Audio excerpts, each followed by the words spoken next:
দুই নম্বর জাহান্নামের নাম হলো সাঈর। এই সাঈরে মুশরিকগণ বাস করবে। এখন মুশরিক কারা? আমাদের এরকম লোক সমাজে আছে না নাই?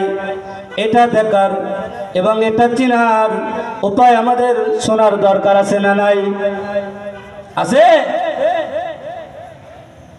তাহলে গভীর মনোযোগ লাগান। মুশরিকগণ কারা?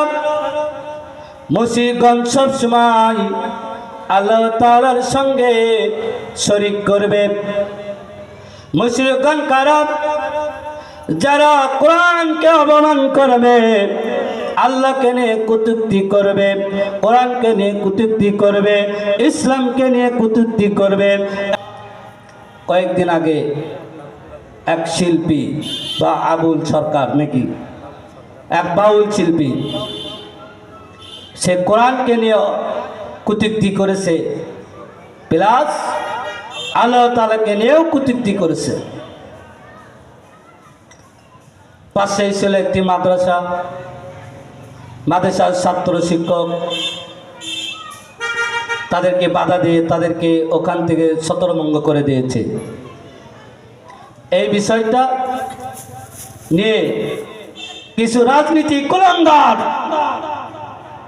তাদের পক্ষপাতী নিয়ে তারা ইসলামের কথা যারা কটূক্তি করলো, যারা কোরআনকে নিয়ে যারা কটূক্তি করলো, যারা আমার নবীকে নিয়ে যারা কটূক্তি করলো, তাদের পক্ষপাতী জানিয়ে কিছু কুলাঙ্গার রাজনীতিবিদ কথা বলছে। বলেন কথা ঠিক কিনা? এরকম কুলাঙ্গার রাজনীতিবিদরা তারা কখনো মুসলমান হতে পারে না।